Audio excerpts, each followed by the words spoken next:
What if I told you? The most influential company in modern finance doesn't build iPhones. It doesn't manufacture electric cars. It doesn't own social media. In fact, most people have never bought a single product from it. Yet, every single day, money connected to this company flows through retirement accounts, pension funds, ETFs, and investments held by millions of people around the world. Its name appears alongside companies like Apple, Microsoft, Amazon, Nvidia, and thousands more. So naturally, one question keeps coming up. How did a company that most people have never heard of become one of the biggest names in global finance? The answer isn't about secret societies or hidden conspiracies. It's about something far more powerful: money, technology, and one decision that completely changed Wall Street forever.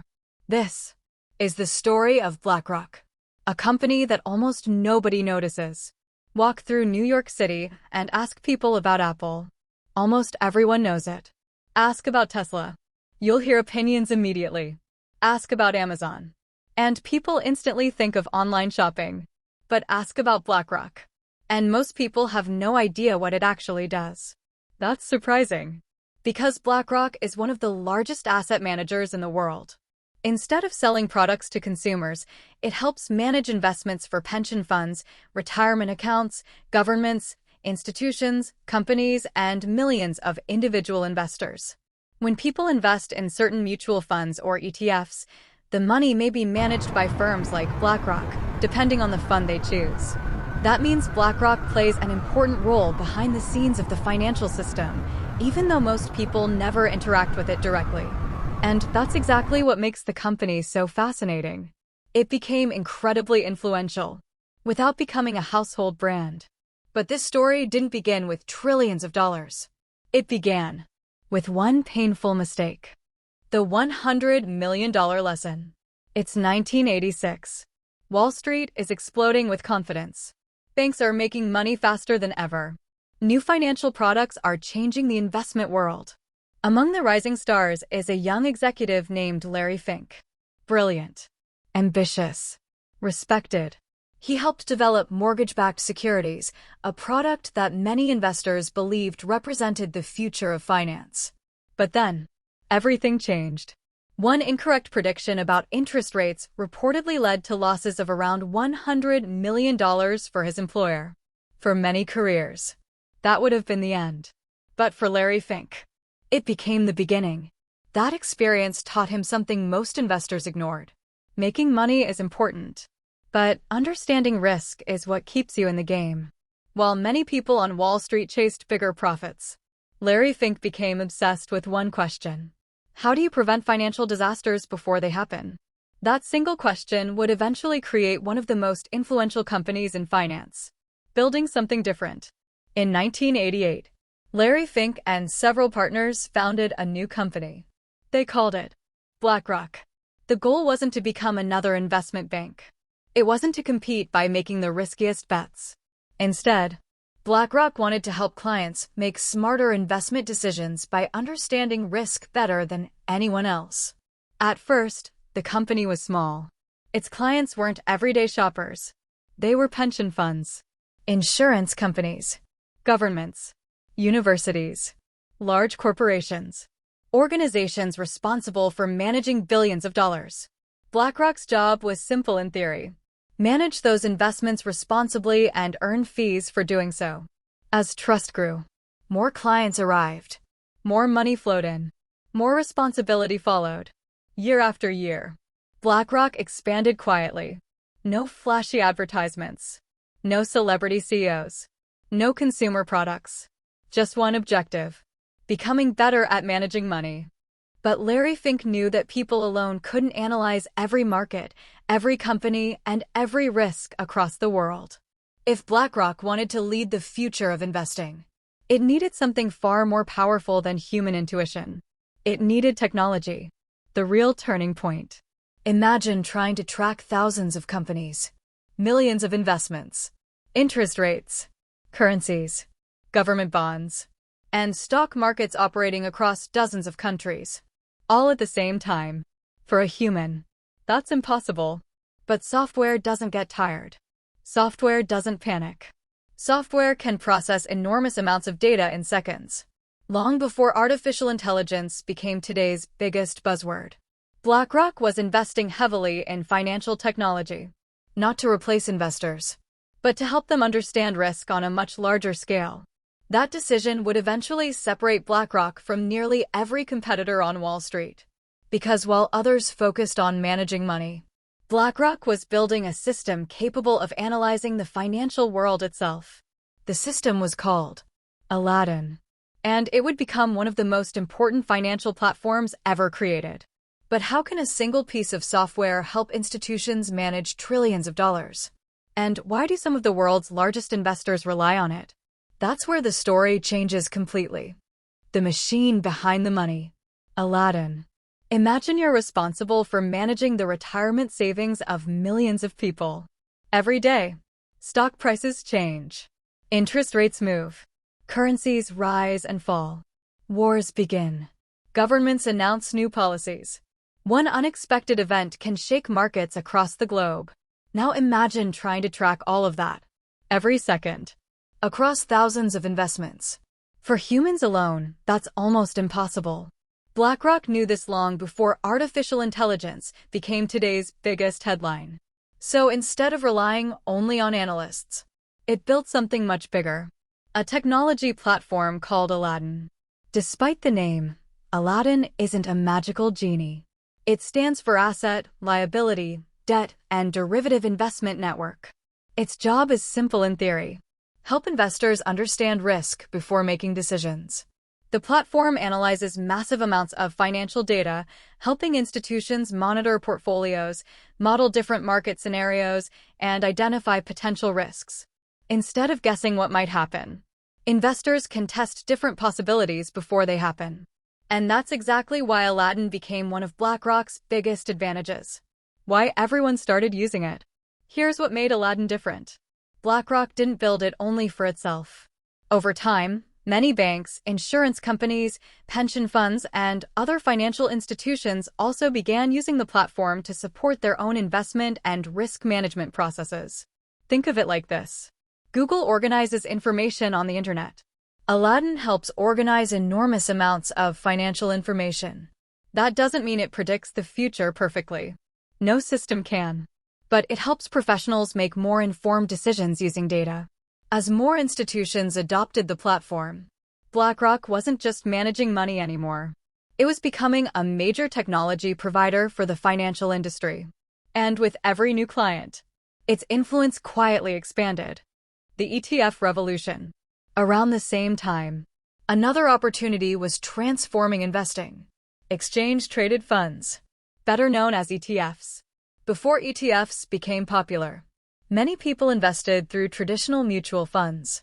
Buying and selling those funds often came with higher costs or less flexibility. ETFs changed that. They made it easier for many investors to buy diversified portfolios that trade on stock exchanges like individual stocks. BlackRock became one of the biggest players in this market through its iShares ETF business. Today, millions of people invest in iShares ETFs for retirement, long-term investing, or broad market exposure. When someone buys an S&P 500 ETF managed by BlackRock, the fund purchases shares according to the index it tracks. That's why BlackRock appears as a shareholder in so many companies. Not because it's buying those shares for itself, but because the funds it manages hold them on behalf of investors. It's an important distinction, and one that's often misunderstood online. Trillions of dollars. As the years passed, more pension funds trusted BlackRock. More governments became clients. More companies sought its expertise. More individuals invested through its funds. The assets under BlackRock's management grew from billions to trillions of dollars. Managing that much money doesn't mean BlackRock owns all of it. Most of those assets belong to its clients. BlackRock's role is to manage them according to agreed investment strategies while earning management fees. But with that scale comes undeniable influence. When one firm manages investments connected to millions of people, its decisions attract attention across financial markets. By now, BlackRock wasn't simply another Wall Street company. It had become one of the largest asset managers in history. But size alone wasn't what sparked public debate. The real questions began when people noticed something unusual. Apple, Microsoft, Amazon, Nvidia, Coca-Cola. Again and again, BlackRock appeared among the major shareholders. People started asking, does BlackRock own everything? The reality is much more complicated. And understanding that difference is what separates fact from internet myth. The power of influence. Does BlackRock really own everything? If you've spent any time on social media, you've probably seen headlines like, BlackRock owns the world. BlackRock controls every major company. One company secretly owns everything. They're dramatic. They're attention-grabbing. But they're also an oversimplification. Here's what actually happens. When millions of people invest their money into BlackRock's mutual funds or iShares ETFs, that money is pooled together. BlackRock then invests it according to the rules of each fund. For example, if an ETF is designed to track the S&P 500, it buys shares in the companies that make up the S&P 500. That's why BlackRock often appears as one of the largest shareholders in companies like Apple, Microsoft, Amazon, and hundreds of others.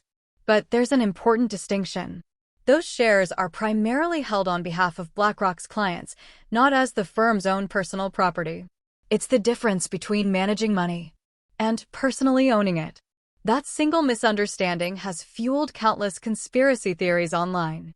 The truth is less mysterious, but still incredibly fascinating. Because even without owning everything outright, BlackRock's scale gives it significant influence.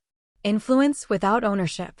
Imagine you're responsible for managing investments for millions of people. Whenever shareholders vote on important company matters, those investment funds may also have voting rights tied to the shares they hold. This process is known as proxy voting. Questions like, should the company elect a new board member? Should executive pay change? Should a major merger move forward? Large asset managers often participate in these votes according to their policies and the interests of the funds they manage. Because BlackRock manages investments connected to millions of shares, people pay close attention to how it votes. Its decisions don't automatically determine the outcome, but they can be influential, especially when combined with the votes of many other shareholders. This is one reason BlackRock is frequently discussed in conversations about corporate governance. Not because it controls every company, but because its voice carries weight, praise, and criticism. With great influence comes intense scrutiny. Supporters argue that BlackRock helps millions of people invest efficiently through low-cost index funds and retirement products. Critics worry that a small number of giant asset managers have become too influential in corporate America. Others debate BlackRock's approach to environmental, social, and governance issues, often called ESG. Some believe the company has gone too far. Others believe it hasn't gone far enough. BlackRock has responded over the years by saying that its primary responsibility is to act in the interests of its clients and that investment decisions depend on the objectives of each fund, regardless of where people stand. One thing is undeniable. Very few financial companies are discussed as often as BlackRock. Not because it sells products you use every day, but because it sits quietly behind so much of the global investment system. The quiet giant. Most of the world's largest companies became famous because consumers interacted with them. Apple created the iPhone. Amazon changed shopping. Netflix transformed entertainment. Tesla accelerated the electric vehicle industry. BlackRock did something entirely different. It became powerful without becoming a household consumer brand.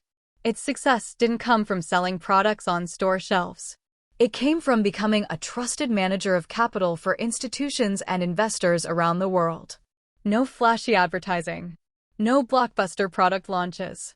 No long lines outside retail stores. Just decades of building trust, technology, and investment expertise. And that's exactly what makes BlackRock unique. But the biggest question still remains.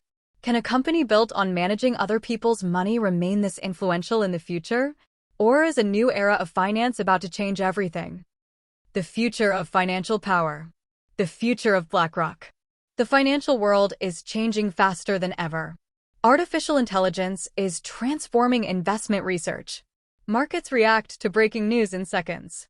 Governments are rewriting financial regulations. New technologies are changing the way people invest.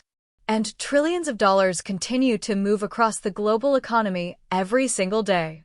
For BlackRock, standing still isn't an option. The company continues to invest in technology, expand its investment products, and adapt to a rapidly changing financial landscape. But growth also brings greater responsibility. As one of the world's largest asset managers, BlackRock faces constant scrutiny from regulators, governments, investors, and the public. Every major decision, every public statement, and every shareholder vote is watched more closely than ever before. Because when you manage investments connected to millions of people, every move matters. Why BlackRock matters to you? At this point, you might be thinking, I'm not a billionaire. I don't work on Wall Street. Why should I care about BlackRock? The answer is surprisingly simple. Even if you've never opened a BlackRock account, there's a chance you've benefited from investments managed by firms like BlackRock through a retirement plan, pension fund, ETF, or other investment product, depending on where you live and how you invest. When companies grow, markets rise, or retirement savings increase, asset managers play a role in helping manage those investments. That doesn't mean they control the economy, but they're part of the financial infrastructure that helps connect investors with businesses around the world. BlackRock isn't important because it makes products. It's important because it helps manage capital, the money that fuels businesses, innovation, and long-term investing. The real reason behind its success. People often search for one secret behind every great company. For Apple, they say it was innovation. For Amazon, it was scale. For Tesla, it was disruption. But BlackRock's story is different. Its greatest advantage wasn't a revolutionary consumer product. It was trust. For decades, institutions chose BlackRock to help manage their investments. That trust, combined with technology and disciplined risk management, allowed the company to grow from a small Wall Street startup into one of the largest asset managers in history. Its influence wasn't built overnight. It was built one client, one investment, and one decision at a time. When people hear the word power, they often imagine governments, billionaires, or the world's biggest technology companies. But modern finance works differently. Sometimes, the most influential organizations aren't the ones making headlines every day. They're the ones operating quietly in the background. BlackRock doesn't manufacture smartphones. It doesn't build electric vehicles. It doesn't stream movies. Instead, it helps manage investments that support businesses, retirement savings, and institutions across the global economy. And that's why its story is so remarkable. Not because it secretly owns the world. Not because it controls every company. But because it became one of the most influential financial firms by doing something few companies have ever achieved. Managing trust. At an extraordinary scale. As technology evolves, markets become more complex and global investing continues to grow. One question remains. Will companies that manage capital become even more influential than the companies that build the products we use every day? Only time will tell. If you enjoyed this documentary and want to learn how the world's biggest companies, investors, and financial institutions really work, subscribe for more in-depth business and finance documentaries. Because sometimes, the biggest stories are the ones happening behind the scenes. Thanks for watching.